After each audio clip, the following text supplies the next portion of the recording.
साधारण को असाधारण बनने में वक्त लगता है।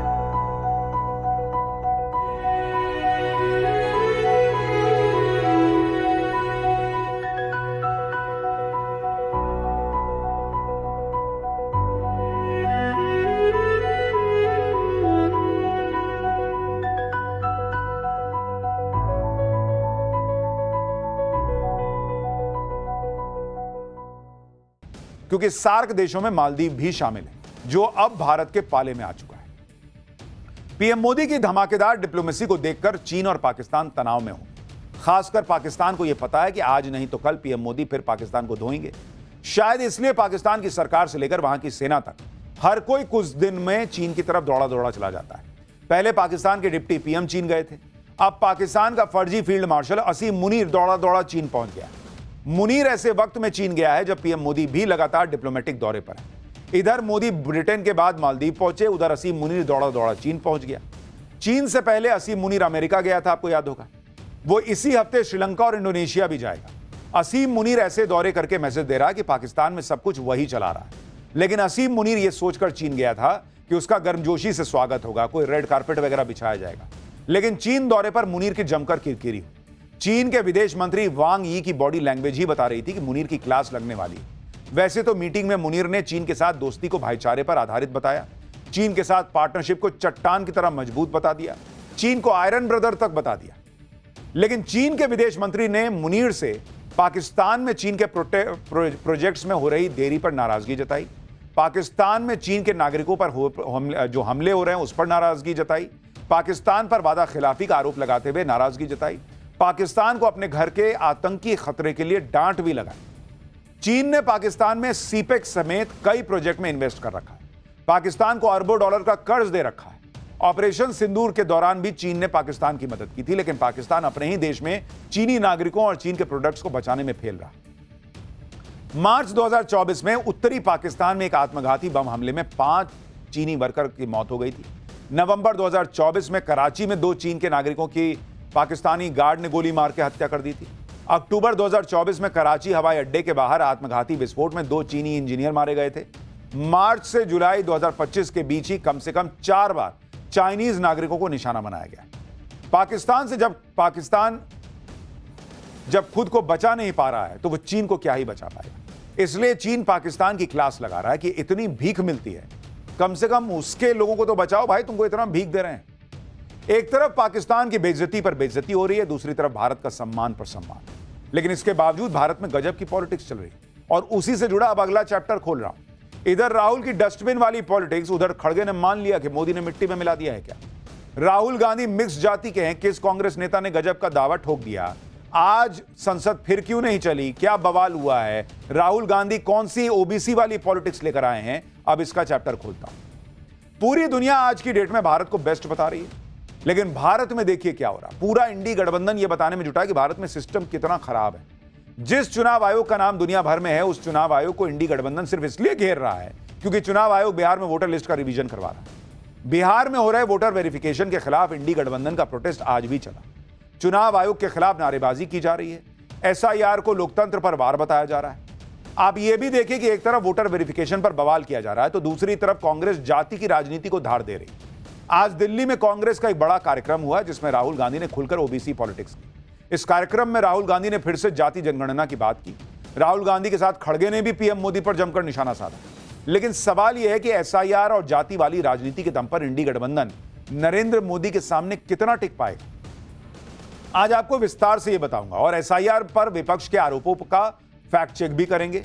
लेकिन पहले जो आज हंगामा हुआ, जो पॉलिटिक्स हुई, जो फाड़ के डस्टबिन में डालना हुआ है, जरा देखिए उसकी एक झलक।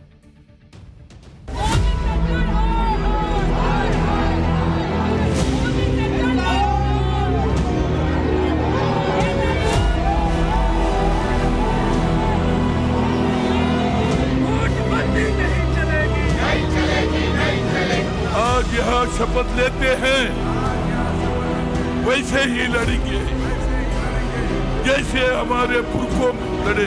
सिर्फ ये बिहार के लिए नहीं है, सारे देश में वो रिवीजन करें। अगर मुझे आपकी हिस्ट्री के बारे में थोड़ा सा भी ज्यादा मालूम होता, मैं तभी जाति जनगणना करा देता।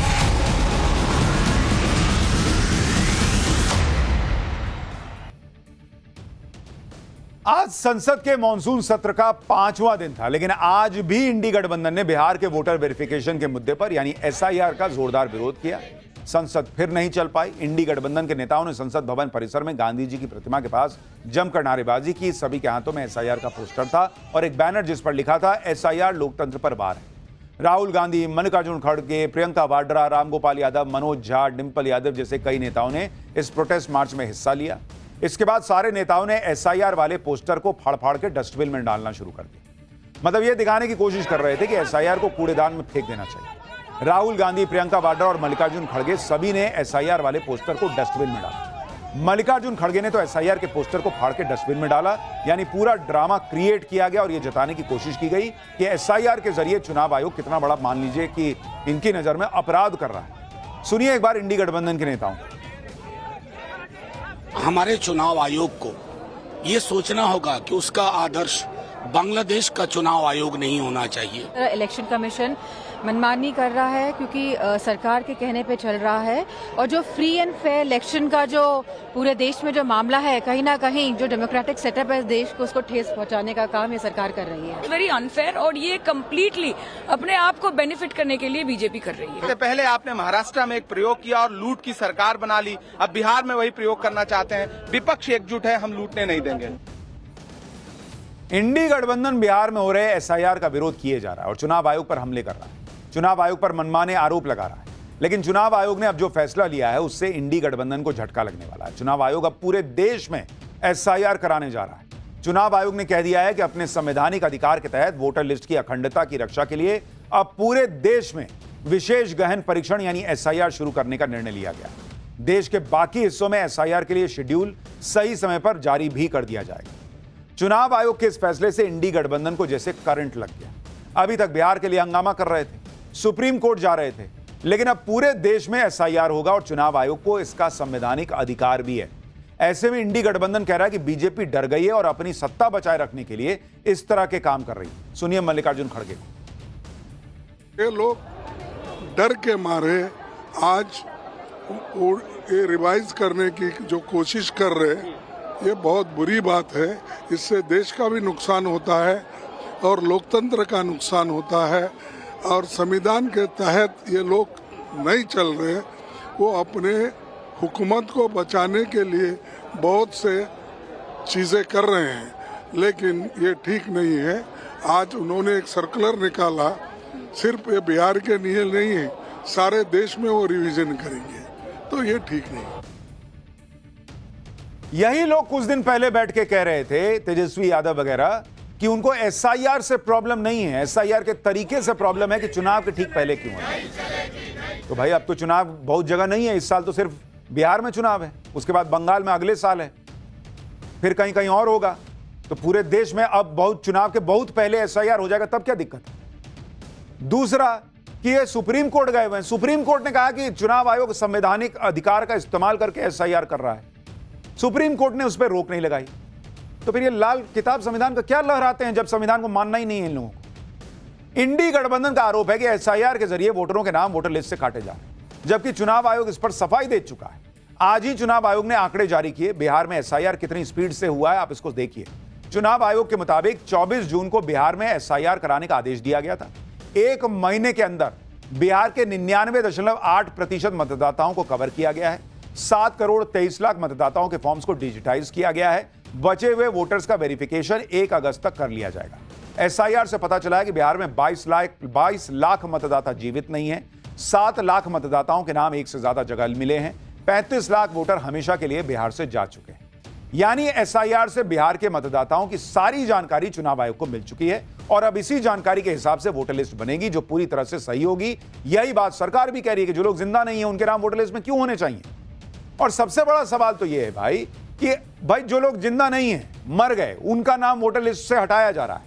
या तो आप उस आदमी को खड़ा कर दीजिए कि ये जिंदा है, देखिए इसका नाम हटा दिए मरे हुए में डाल के, और नहीं तो आप क्यों परेशान हो रहे हैं भाई। हो सकता है कि भाई जिसका नाम हट रहा है, जो जिंदा नहीं है, उसका भूत आके मान लीजिए वोट करता तो हो सकता था कि भाई वो बीजेपी के लिए वोट ही नहीं करता। सुनिए केंद्रीय मंत्री ललन सिंह क्या कह रहे हैं, पहले उसको सुनिए। खैर आगे की बात बता। SIR क्यों वो SIR चाहते हैं? जो वोटर मर गया, जो वोटर है ही नहीं जीवित, जो वोटर परमानेंटली देश छोड़ के चला गया, वो काहे के लिए वोटर रहे?